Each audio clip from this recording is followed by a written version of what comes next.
It's a From both states here with me on the pitch, Alicia Ferguson from Queensland and Amy Taylor from New South Wales. Ladies, of course, you're going to be completely neutral during the call, but I would like a little bit of a heads up from you as to how you think these sides have prepared. Alicia, Brisbane have found it really tough going. They've struggled to score of late.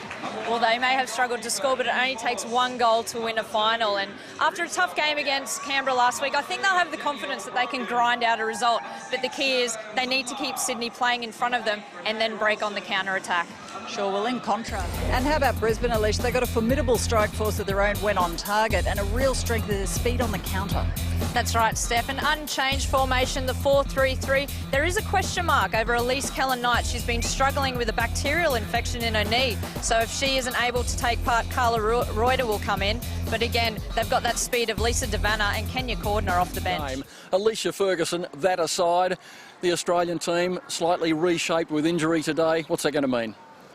Look, they have been hit with a few injuries, particularly in the attacking side of things, but what they've done is change the formation to a 4-4-2, I think just to shore up things in midfield and in defence, and I think also to give Katie Gill a little bit more support going forward. Probably got Sammy Kerr up front with her, and them working in tandem rather than her being an out-and-out striker is probably going to help the Matildas break down the North Korean defence. And what about the weather? Is that going to help anyone, or is that going to maybe stymie North Korea a little bit? No, I don't think the weather will play too much of a factor. I mean, these conditions are actually great to play in as a footballer. The field's probably deteriorated quite a lot, so I think that's probably going to play more of a part. Afternoon to Alicia Ferguson. Alicia, what a tough way to start a season. The defending premiers followed by the most likely challengers. Even in the torrential rain last week, the Victory would be disappointed that the scoreline didn't actually reflect the competitiveness of the game. However, playing a Canberra team at home in front of a vocal crowd, they're going to have their work cut out for them. Jodie, nice to get that point at the end of this game. Oh, definitely. I think we had enough chances to come away from the game with something, and it was a great finish by Micah in the last second of the game. There were some really promising signs, and like you say, maybe it could have been one of those games of missed opportunities.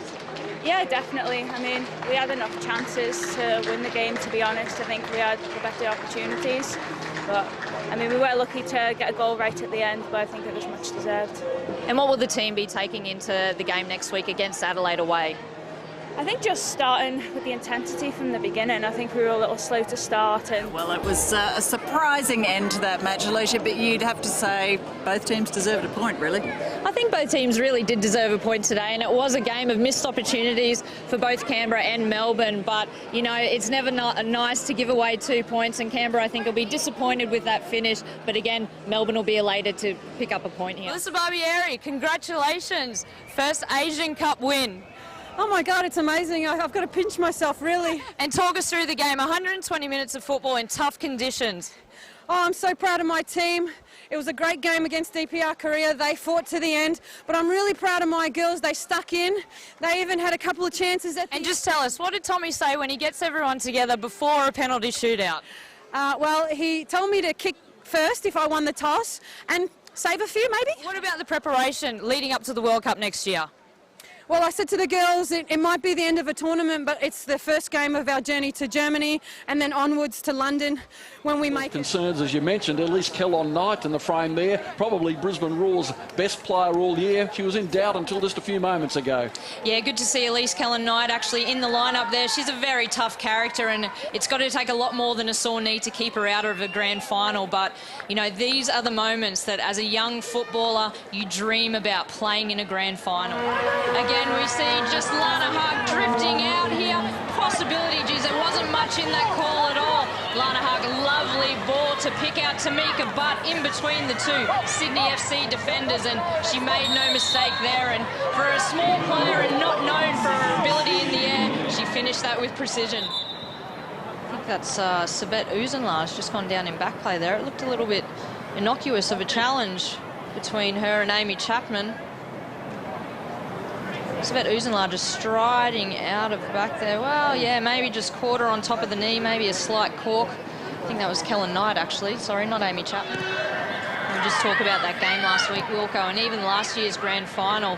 Sydney have so much quality in this side, and they are known to finish very strong. So, you know, going into the half, even with a 1-0 lead, is not mean it's a safe win for Brisbane. You know, they've got people, Catherine Canuli coming off the bench, who's a dangerous striker, got a lethal left foot on her, and still with that quality of Kylie Ledbrook, Lena Karmas and Kaya Simon up front, you can't take the foot off the pedal. Lovely ball in here from Renee Rollison, just getting away from Kylie Ledbrook, but she did ever so well to play that ball into the near post, and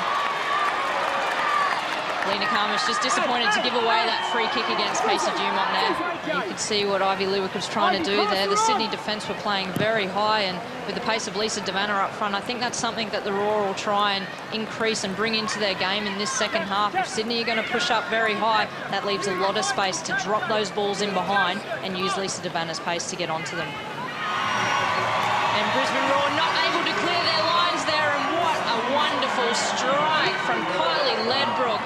The quality of this player just to get her head up, seeing Casey Dumont slightly off her line and giving her no opportunity, and she'll be happy, as well as her teammates and Alan Stajic, to see that go in the back of the net and get back on.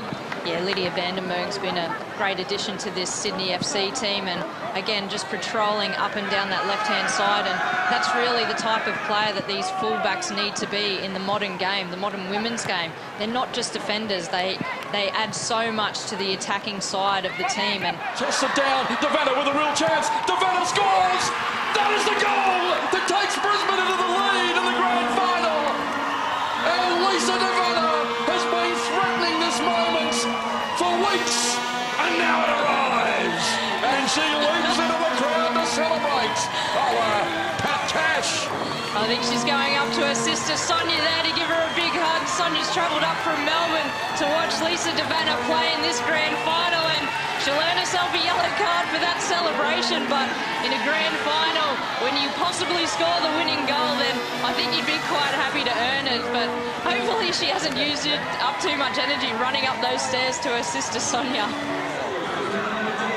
And look at those scenes of jubilation from the Brisbane Roar players. They've been in 3 W League Grand Finals and won 2 of them, and they did earn their rights today. It was a tough battle. Sydney FC, valiant in defeat, and what an enthralling match of football, and what a great advertisement for women's football. There was so much quality on display there today, and look at those scenes. Plenty of hugs all around, plenty of smiles. Elise Kellen-Knight, an injury doubt before the game, and the pressure on the Koreans.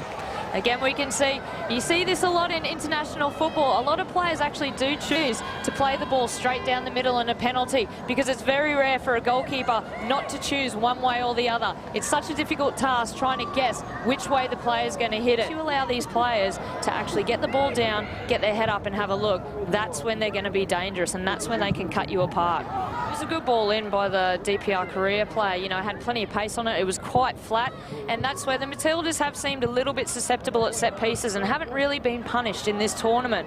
But I think it's something going into the World Cup, when you come up against the European teams and the Americans, who are very dominant in the air and on set pieces, it's something that we're going to have to work on and shore up. We can see here, just got her head up, a lovely ball into the box onside, and what a great run from Grings, and geez, that wasn't far off. What a let-off. What a rising star Sam Kerr is, and Colette McCallum again, an exceptional ball. You can see she just had a quick look.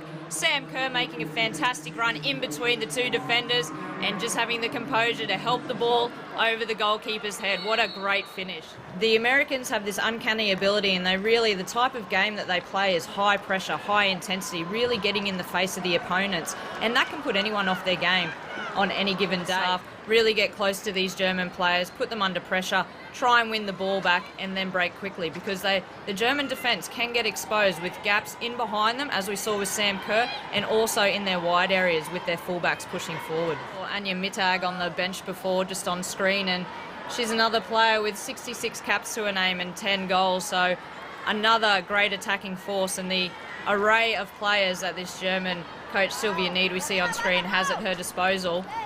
You know, the ability to just bring players in and out with experience, and then that youthful exuberance that they've got coming off the bench too.